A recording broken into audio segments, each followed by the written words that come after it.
Shalom, Bapak, Ibu, Saudara, semua pemirsa yang kami kasihi. Dari studio Voice of Seven Conference Jawa Kawasan Timur, Jalan Tanjung Anom nomor 7. Kita bertemu kembali dalam diskusi pelajaran Sekolah Sabat, di mana pada kesempatan ini kita akan mempelajari pelajaran Sekolah Sabat kita, pelajaran yang ke-11, di mana judul yang diberikan adalah Materi Allah dan Tanda Binatang bagian pertama. Perlu kami sampaikan, Bapak Ibu sekalian, bila mana Bapak Ibu Saudara pemirsa rindu untuk dilayani, mungkin didoakan atau belajar firman Tuhan lebih lanjut, bisa menghubungi nomor yang ada di layar agar tim kami dapat melayani Bapak Ibu semuanya. Dan acara ini dapat terlaksana atas kerjasama Departemen Sekolah Sabat dan Departemen Komunikasi Conference Jawa Kawasan Timur. Pemirsa yang kami kasihi, saya akan memperkenalkan panelis kita yang akan memberikan rangkuman pelajaran Sekolah Sabat untuk pelajaran ke-11 ini. Adalah yang pertama, hamba Tuhan yang di sebelah kanan saya adalah Pendeta Miki Lapasiang. Beliau adalah Direktur Penerbitan dan Roh Nubuat Conference Jawa Kawasan Timur. Kemudian di sebelah kiri saya, beliau adalah Pendeta Kurnedi, Direktur Komunikasi yang selama ini bekerja untuk menyiapkan siaran kita ini. Dan yang paling sebelah kiri saya adalah Pendeta Albert Sarensong, Asosiat Kependetaan Conference Jawa Kawasan Timur, yang dimana ketiga hamba Tuhan ini akan memberikan kesimpulan daripada pelajaran kita. Kita akan memulai belajar Sekolah Sabat dan diawali dengan doa yang akan dipimpin oleh Pendeta Miki Lapasiang. Baik, mari kita satu dalam doa. Ya Tuhan Allah pencipta, penebus, dan Allah pemelihara hidup kami. Kami hanya dapat memahami firman-Mu ya Tuhan, ketika Roh Kudus Tuhan menguasai kami. Dan saat kami akan belajar bersama, Roh Kudus Tuhan akan menuntun kami, sehingga kami dapat mengerti, kami dapat memahaminya, bahkan seluruh pemirsa boleh terberkati melalui pekabaran-pekabaran. Terima kasih Tuhan, di dalam nama Yesus kami berdoa. Amin. Amin. Pelajaran kita, pelajaran yang ke-11, judulnya adalah Materi Allah dan Tanda Binatang bagian pertama. Pelajaran ini akan diawali dan dibahas oleh Pendeta Miki Lapasiang. Persilahkan Pendeta. Monggo. Terima kasih Pendeta Sino Haji. Shalom pemirsa dimanapun saudara berada. Untuk pelajaran kita dalam pekan ini memang istimewa dan memang sangat menarik, dengan judul Meterai Allah dan Tanda Binatang untuk bagian pertama. Nah, di dalam ayat intinya terdapat di dalam Wahyu pasal 7 ayat 2 dan ayat 3. Saya bacakan demikian firman Tuhan. Dan aku melihat seorang malaikat lain muncul dari tempat matahari terbit. Ia membawa meterai Allah yang hidup, dan ia berseru dengan suara nyaring kepada keempat malaikat yang ditugaskan untuk merusakkan bumi dan laut. Katanya, janganlah merusakkan bumi atau laut atau pohon-pohon sebelum kami memeteraikan hamba-hamba Allah kami pada dahi mereka. Mari kita perhatikan dari judul sepanjang satu pekan ini dan bertolak dari ayat inti Wahyu pasal 7 ayat 2 dan ayat 3. Jadi kita perhatikan di sini bahwa ada dua macam tanda. Kalau dalam judul ini disebutkan meterai Allah dan tanda binatang. Nah, dua hal ini berbicara tentang dua kekuatan yang sementara bekerja di atas dunia ini. Siapa yang menjadi sasarannya adalah manusia. Mari kita perhatikan satu demi satu untuk pelajaran kita di bagian awal ini. Nah, isu sentral dalam pertentangan besar antara Kristus dan iblis berfokus pada kesetiaan, otoritas, dan penyembahan. Nah, dari hal inilah menjadi tolak dalam pelajaran kita sepanjang satu pekan ini. Nah, saya ingin melanjutkan melalui ayat di dalam Perjanjian Lama, di dalam Keluaran pasal 3 ayat 12. Lalu firman-Nya, bukankah aku akan menyertai engkau? Inilah tanda bagimu. Kemudian saya langsung lompat bagian akhir. Maka kamu akan beribadah kepada Allah di gunung ini. Oke, mari kita lihat.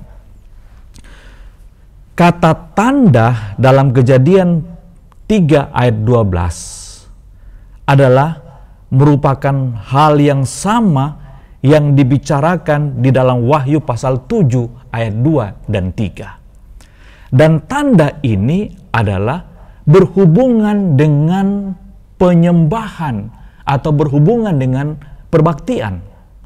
Perbaktian seperti apa yang disebutkan di dalam Wahyu pasal 7 dan Keluaran pasal 3 ayat yang ke-12.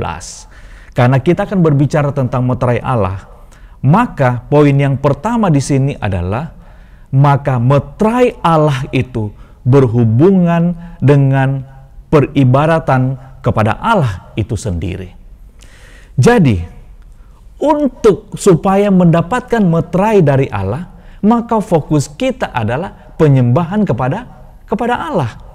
Dan di dalam bahasa Ibrani dari Keluaran pasal 3 ayat 12 itu adalah ot.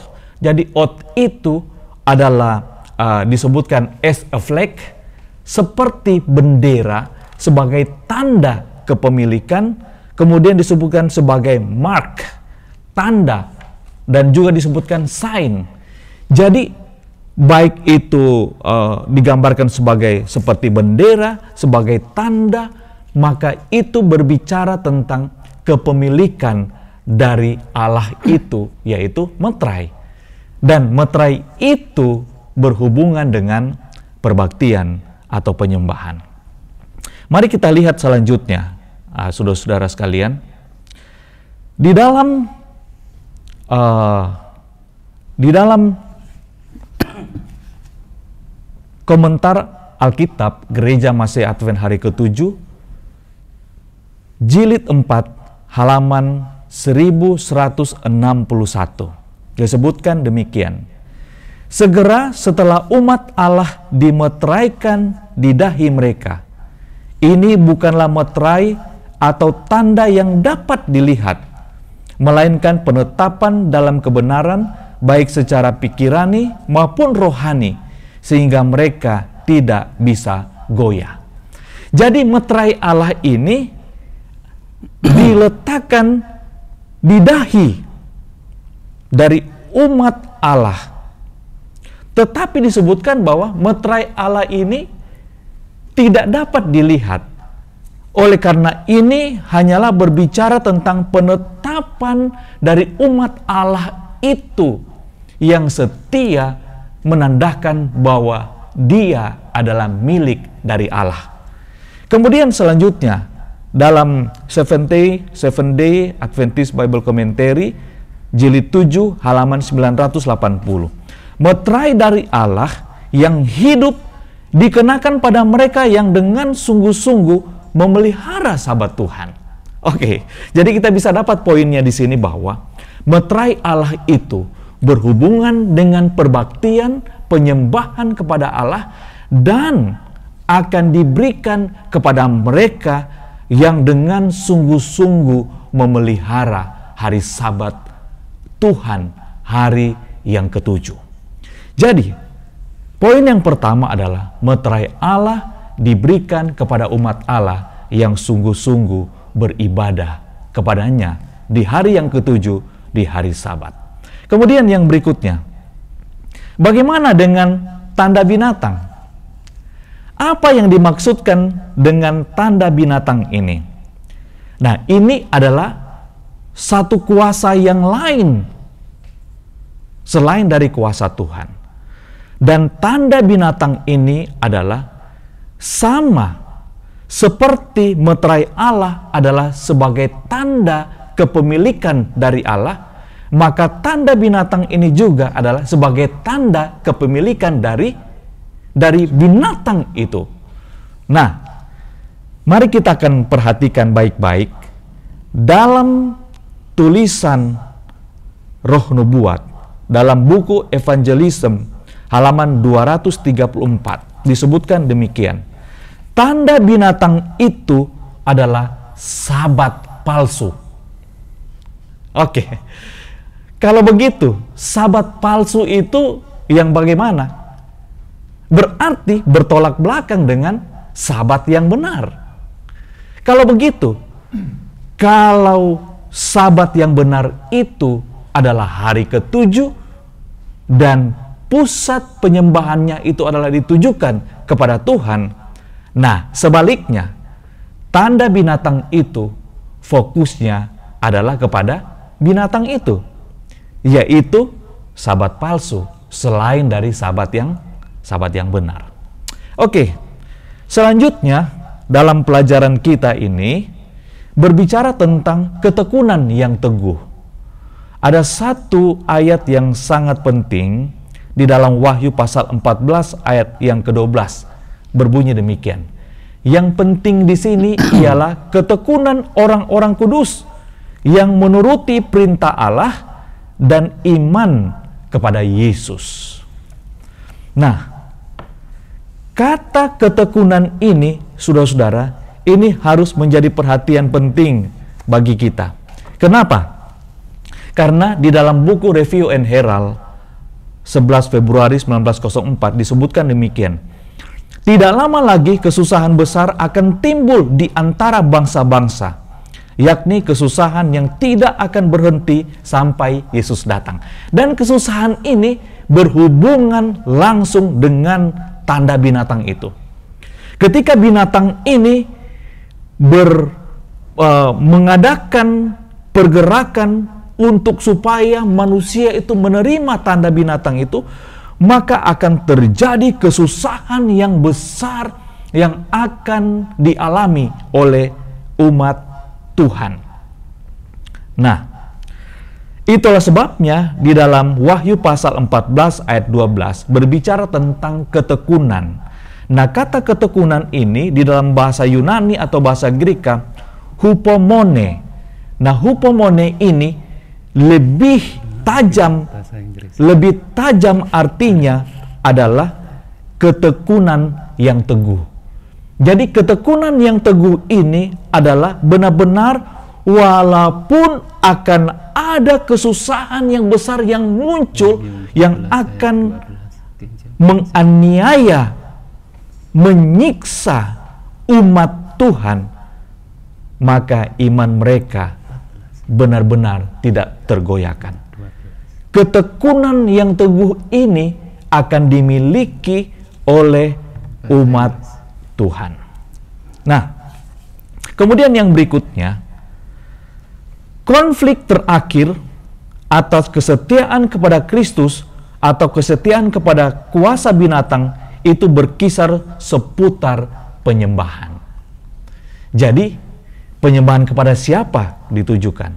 Kepada Tuhan, maka dia akan mendapatkan meterai dari Allah.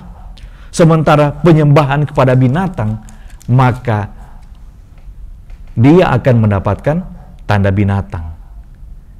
Kemudian selanjutnya, saudara-saudara sekalian, jika manusia menerima tanda pada dahinya atau pada tangannya, di dalam Wahyu pasal 14 ayat 9 dan 10 berbicara tentang penyembahan kepada binatang dan patungnya, maka mereka sendiri akan minum dari anggur murka Allah.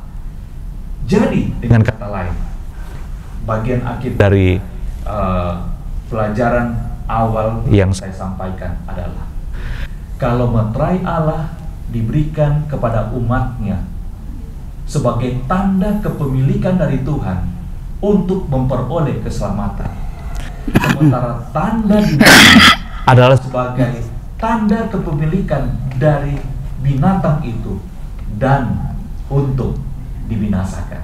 Pilihan ada kepada kita. Di mana kita akan berdiri?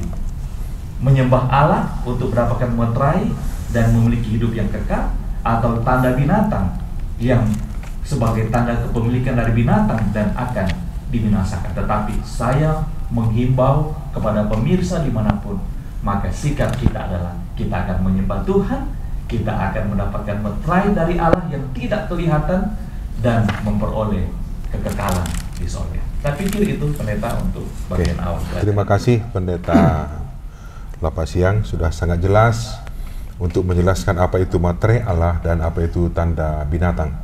Kita akan mendengarkan pembahasan berikutnya, di mana pendeta Kurnedi akan membahas pelajaran kita hari Senin dan hari Selasa. Kami persilahkan pendeta Kurnedi. Salam semuanya dan terima kasih. Tadi pendeta Meki sudah mengawali pelajaran kita. Dan saat ini pelajaran kita hari Senin, perjuangan alam semesta, dan hari Selasa menuai apa yang kita tabur. Dari yang sudah disampaikan oleh hamba Tuhan pendeta Meki Lapasiang tadi ditunjukkan bahwa ada perbaktian yang benar dan kemudian ada perbaktian tandingan. Dan disambung di pelajaran kita hari Senin ini, di mana tadi sebelumnya juga sudah dikatakan bahwa itu akan terjadi singkatnya ada kesulitan ya. Nah, di Wahyu pasal 14 ayat 12 bagaimana yang tadi juga sudah disebutkan. Dalam bahasa Inggrisnya saya akan baca demikian. Here is the passion of the saints. Yang penting di sini dalam bahasa Indonesia tadi adalah ketekunan, kesabaran orang-orang kudus. Lalu di sini dikatakan, here are they that keep the commandments of God, yaitu mereka yang memelihara, menjaga, menuruti perintah Allah. Selain menuruti perintah Allah, juga keep the faith of Jesus. Jadi tetap menjaga iman sebagaimana yang Tuhan Yesus nyatakan atau teladankan. Ini yang menjadi kunci agar kita bisa untuk tetap menjadi para penyembah Allah yang benar. Nah, di sini yang dimaksud dengan iman Yesus di pelajaran hari Senin ini ditunjukkan bahwa pada waktu itu Tuhan Yesus tergantung di kayu salib. Tuhan Yesus mengalami apa yang kalau kita baca seakan-akan sudah tidak ada lagi harapan untuk ditolong. Tetapi Tuhan Yesus di sini dalam keadaan yang memang sudah sangat kritis tanpa pengharapan, disinilah iman dinyatakan. Bukan sesuatu yang bisa dilihat secara langsung atau dirasakan secara langsung. Bahkan ketika semua harapan itu terbalik, tetapi Tuhan Yesus waktu itu menyatakan, iman itu adalah iman yang tidak dipengaruhi oleh situasi dan kondisi.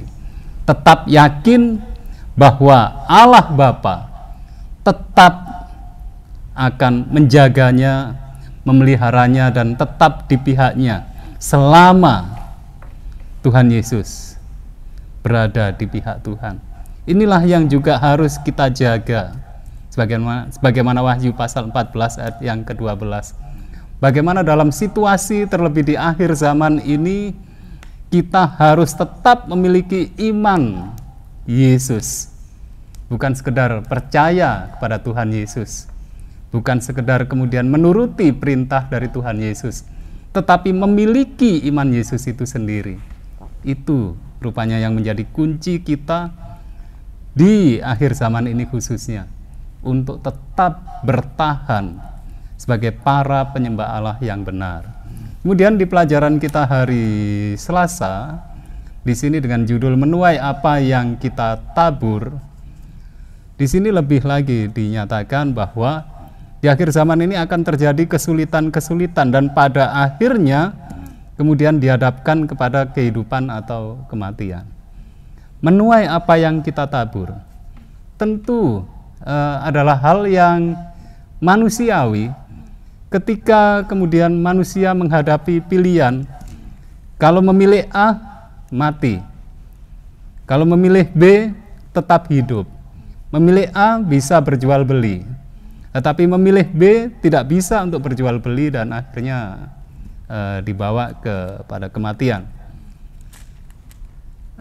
Akan menjadi sesuatu yang dalam tanda kutip terlihat wajar jika manusia kemudian memilih untuk menyelamatkan dirinya.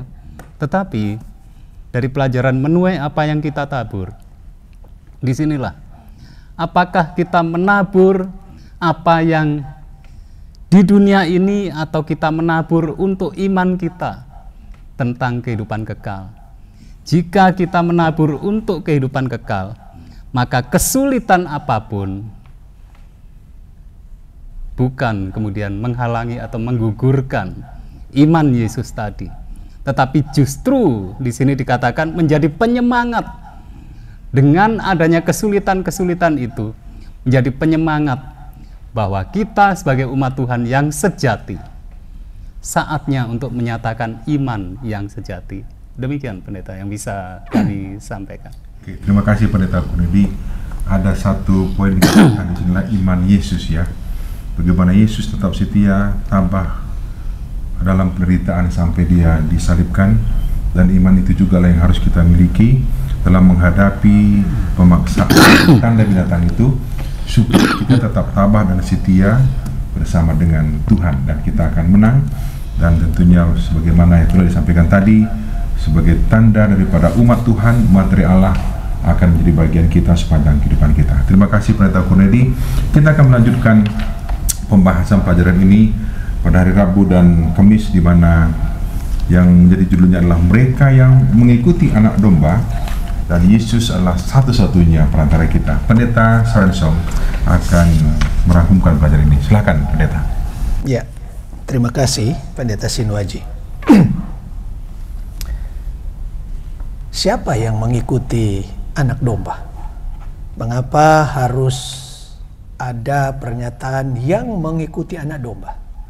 Itu berarti ada yang tidak mengikuti anak domba. Berarti mereka adalah yang mengikuti kuasa yang lain, yang dijelaskan di dalam Wahyu pasalnya yang ke-13 dan Wahyu pasal 14 khususnya ayatnya yang keempat. Coba kita perhatikan di sini, siapakah mereka yang mengikuti anak domba?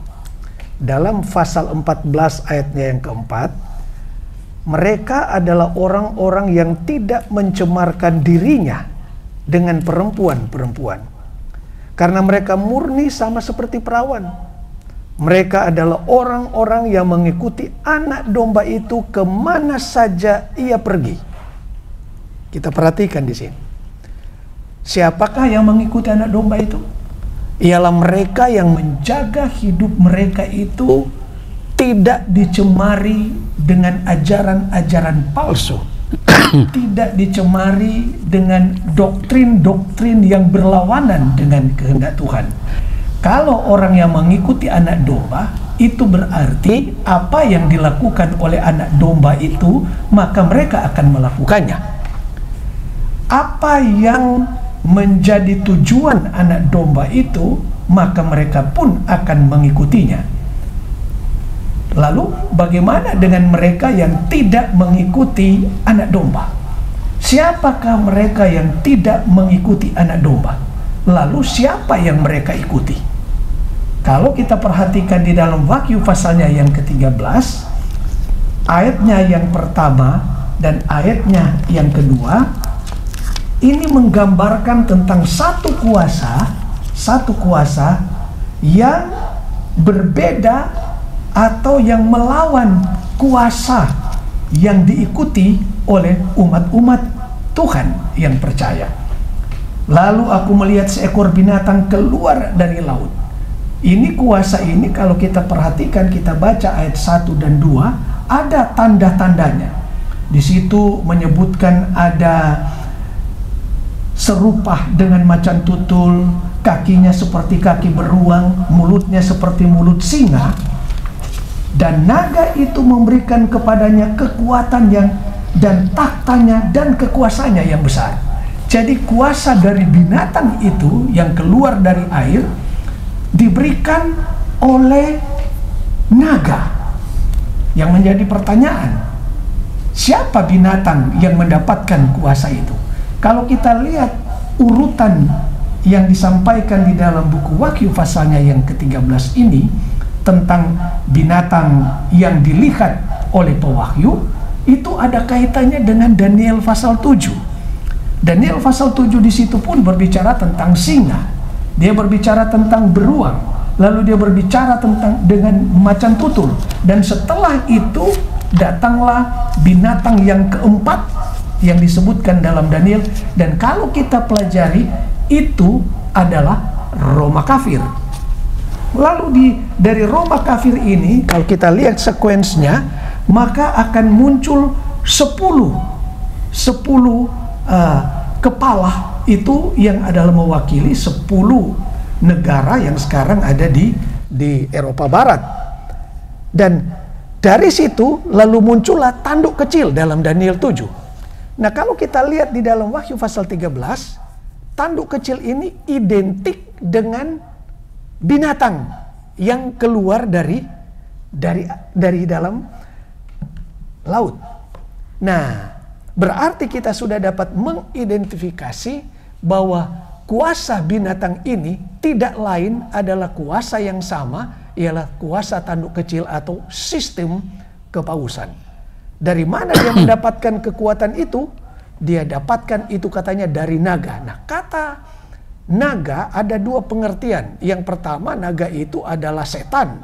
Kalau kita lihat dalam Wahyu pasalnya yang ke-12, ayatnya yang ke-3 dan 5, kita lihat bagaimana kuasa ini dia berusaha untuk membunuh Yesus pada waktu dia hendak dilahirkan, dan kuasa ini menggunakan pemerintah sipil. Dalam hal ini adalah Roma untuk membunuh Yesus Kristus. Dia pakai Herodes di situ. Bahkan ya kita harus pahami bahwa setan bekerja melalui pengikut-pengikutnya. Sebagaimana juga Yesus dia bekerja melalui gerejanya, pengikut-pengikutnya, maka setan juga bekerja melalui pengikut-pengikutnya. Dalam hal ini kekuasaan Romawi kafir untuk membunuh Yesus Kristus. Dan pengertian yang kedua, naga ini juga adalah Roma kafir, itu Roma yang digunakan oleh setan untuk menjalankan semua perintah-perintahnya dan menjalankan semua strateginya untuk membunuh Yesus, bahkan untuk membunuh mereka yang menjadi pengikut anak domba itu. Nah, sekarang yang menjadi pertanyaan kita, kalau kita lihat di dalam ayatnya yang berikut adalah bahwa ayat 3 dan 4 kita lihat. Maka tampaklah kepadaku satu dari kepala-kepalanya seperti kena luka yang membahayakan hidupnya. Tetapi luka yang membahayakan hidupnya itu sembuh. Seluruh dunia heran lalu mengikut binatang itu. Coba kita perhatikan.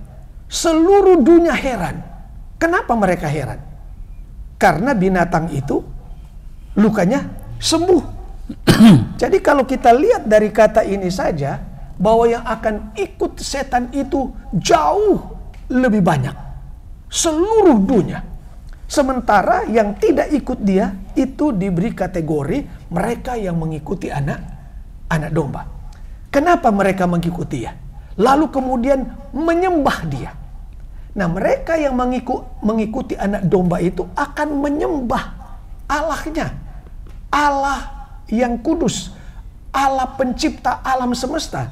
Tetapi mereka yang mengikuti binatang itu, mereka adalah yang melawan apa yang dikatakan oleh Tuhan. Nah, kenapa mereka heran? Lalu diucapkanlah kata-kata seperti ini. Ketika mereka heran, dalam ayat 4 dia sebutkan, siapakah yang sama seperti binatang ini? Kata ini sepadan untuk menyatakan lawan dengan ada kuasa yang disebutkan di dalam Wahyu pasal 12. Mikael. Siapa itu Mikael? Mikael itu artinya siapakah yang seperti Allah? Sementara kuasa binatang ini, dia menyatakan siapakah yang seperti binatang ini. Selalu hendak melawan kekuatan dan kuasa daripada Tuhan.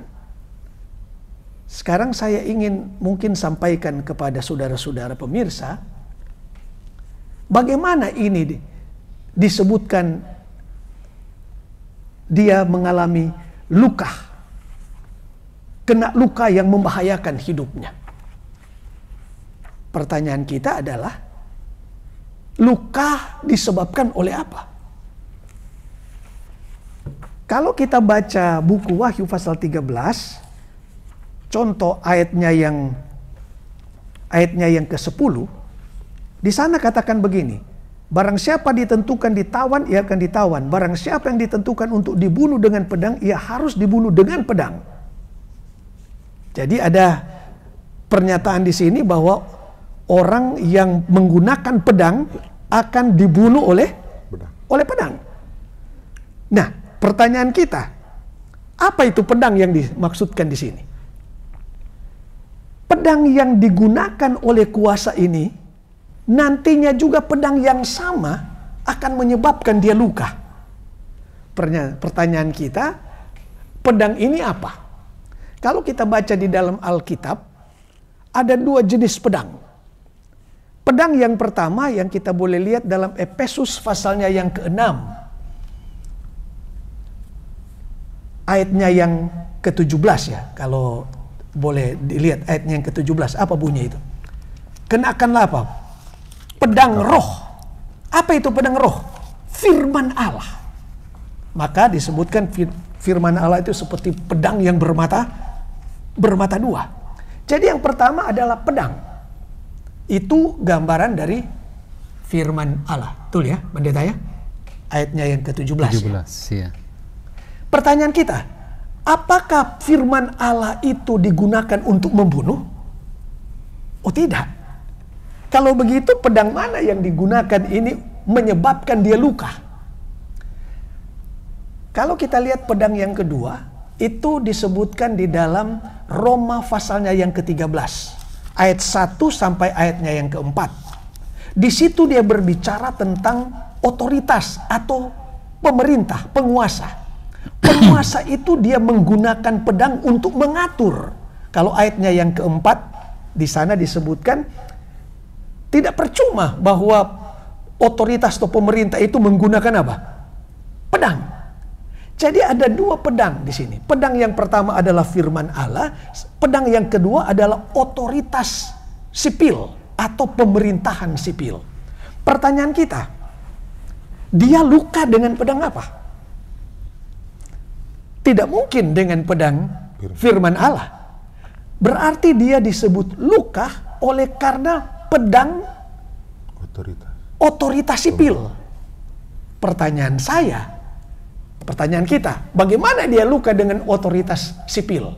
Oke, mari kita lihat bahwa dalam sejarah gereja kita dapati ada satu saat ketika pemerintahan itu dipindahkan dari Roma menuju ke Bizantium atau Konstantinopel. Terjadi kekosongan pemerintahan di situ. Lalu kemudian yang pada akhirnya ditunjuk untuk mengatur adalah gereja.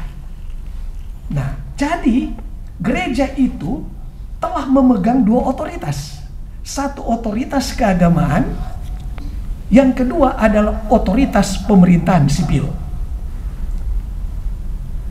Kalau begitu, kapan dia luka? Kita belajar bahwa pemerintahan dari kekuatan ini, tanduk kecil ini, 1260 tahun. Itu disebutkan di dalam Wahyu pasal 13. 1260 tahun, mulai dari 538 sampai 1798. Ketika terjadi kulminasinya yang paling hebat adalah revolusi Prancis. Apa yang terjadi dengan revolusi Prancis? Nah, ini adalah cara dari komunitas mengadakan perlawanan terhadap gereja. Dan yang terjadi adalah salah satu cerita yang menarik, pada akhir dari tahun itu ditangkaplah Paus, lalu diasingkan dan dia mati di dalam pengasingan oleh Jenderal Barthil. Kenapa disebut luka? Karena kekuasaan sipilnya diangkat dari dia. Dia tidak lagi memerintah secara sipil. Oleh karena ia telah diturunkan dari tahtanya dengan ditawan. Nah, dengan kata lain, luka yang dimaksudkan di sini adalah dia tidak lagi menjalankan pemerintahannya merangkap dengan pemerintahan secara sipil. Oleh karena itu disebutkan di dalam ayat ini, tetapi kemudian lukanya sembuh dan semua orang heran. Kalau kita belajar sejarah juga, pada akhirnya ada sedikit pemulihan terhadap kekuatannya. Nah, sekarang buktinya saja bahwa di Vatikan itu pemerintahan gereja dan sekaligus pemerintahan apa? Agama. Pemerintahan sipil dan gereja menjadi satu. Tetapi kalau kita belajar buku Wahyu ini dan kita kaitkan juga dengan 1 Tesalonika, maka akan datang satu saat bahwa ia kembali akan dipulihkan kekuasaannya ini. Pertanyaan kita, kapan itu dipulihkan? Dan siapa yang akan memulihkannya? Itu nanti dijawab mungkin sabat depan oleh satu kuasa binatang yang keluar dari mana? Dari bumi, tapi itu nanti sabat depan. Jadi kita lihat bahwa mereka yang mengikuti anak domba adalah mereka yang setia kepada ajaran hukum yang telah diberikan oleh Tuhan kepada manusia untuk mengatur hidup mereka. Sementara kuasa yang satu ini adalah kuasa yang melawan apa saja yang diatur teristimewa. Dia melihat bahwa hukum Tuhan itu tidak perlu dijalankan sebagaimana perintah yang disampaikan Tuhan. Kemudian prinsip yang juga boleh kita lihat dari kuasa yang satu ini adalah bukan saja dia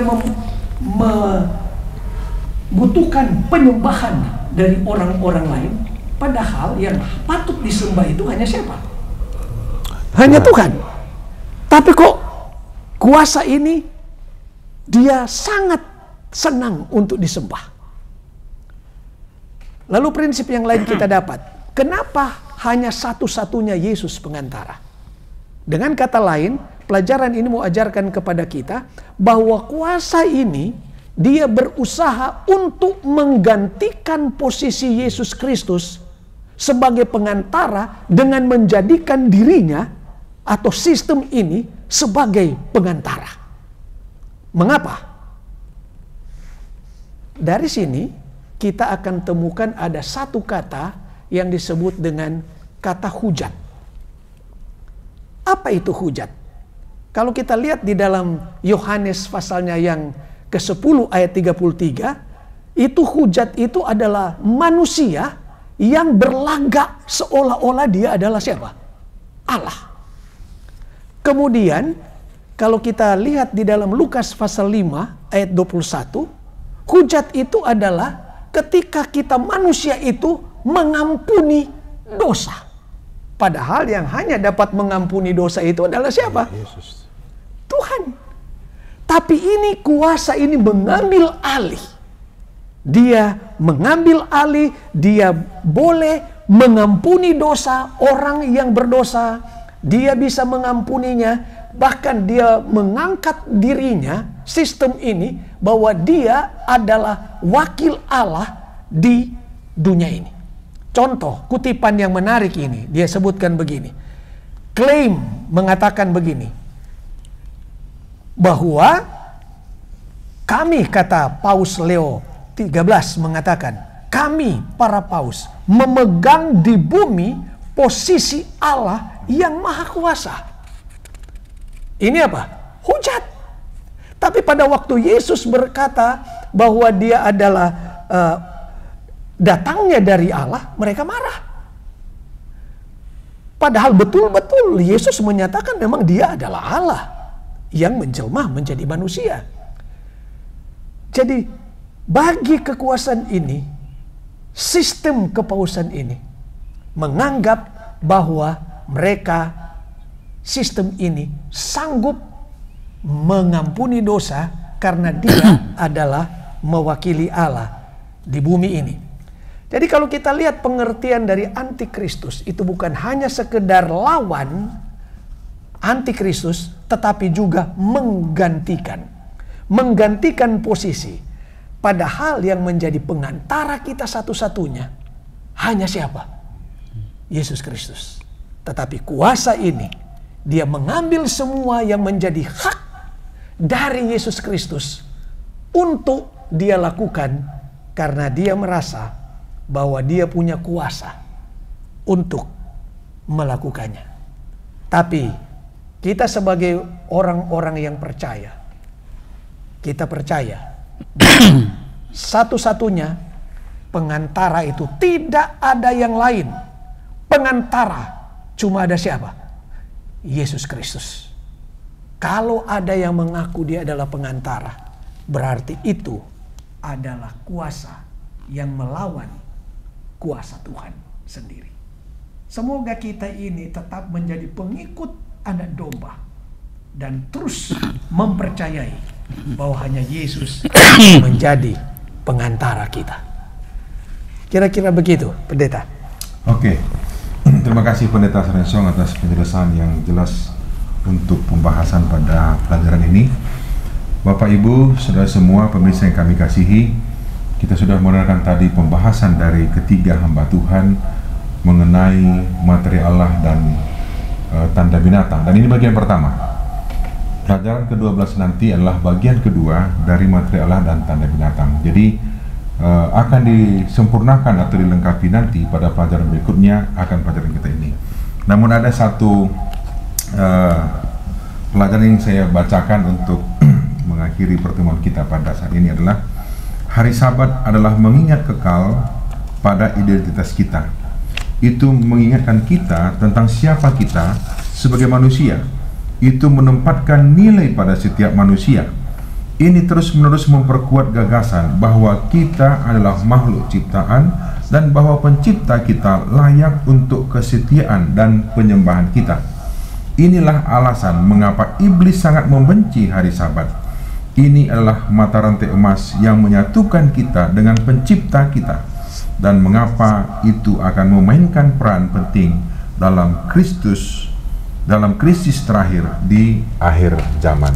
Saudaraku sekalian, pelajaran yang lalu pun membahas mengenai hari Sabat juga, yang menjadi salah satu tipuan daripada iblis, dan pelajaran ini juga menyinggung tentang hari Sabat sebagai materi Allah, dan itulah yang akan dilawan oleh setan untuk menggantikan atau sudah dijelaskan tadi, mengambil alih posisi daripada Tuhan.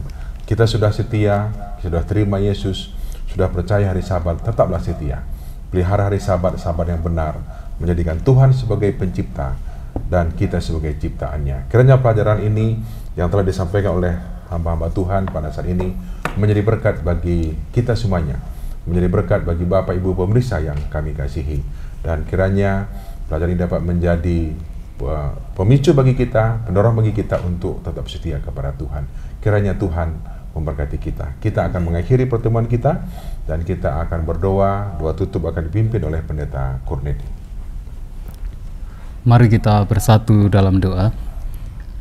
Tuhan Allah Bapa kami yang bersemayam dalam tahta kasih kerajaan surga, kami bersyukur Tuhan untuk kesempatan kami boleh belajar firman Tuhan. Kiranya Tuhan menyempurnakan, Tuhan memenuhi setiap apa yang telah kami ketahui ini dengan kuasa Tuhan, sehingga boleh menjadi pelita bagi kami saat menjalani kehidupan, khususnya di akhir zaman ini, sehingga kami semuanya tetap setia menjadi para pengikut anak domba. Dan pada saat nanti di hari Maranatha, saat Kristus datang, kami semuanya boleh bersuka cita menyambut Kristus dan bersedia untuk menerima karunia hidup kekal. Kami berdoa untuk seluruh pemirsa. Kami memohon Tuhan mencurahkan berkat-berkat yang terbaik, sehingga baik para pemirsa dimanapun berada, juga kami semuanya senantiasa sehat, penuh dengan berkat rezeki, penuh dengan sukacita Tuhan, penuh dengan kemenangan Tuhan, dan apa yang kami kerjakan Tuhan jadikan berhasil, sehingga kami boleh bertemu kembali pada kesempatan yang berikutnya dengan lebih penuh sukacita Tuhan, dan Tuhan yang terpuji dan termuliakan. Tuhan, inilah doa kami yang jauh dari sempurna. Semuanya ini kami haturkan di dalam nama Tuhan kami Yesus Kristus yang telah menyempurnakan dan menjawab doa kami ini dengan sempurna. Amin. Amin. Terima kasih. Tuhan memberkati kita semuanya. Sampai ketemu.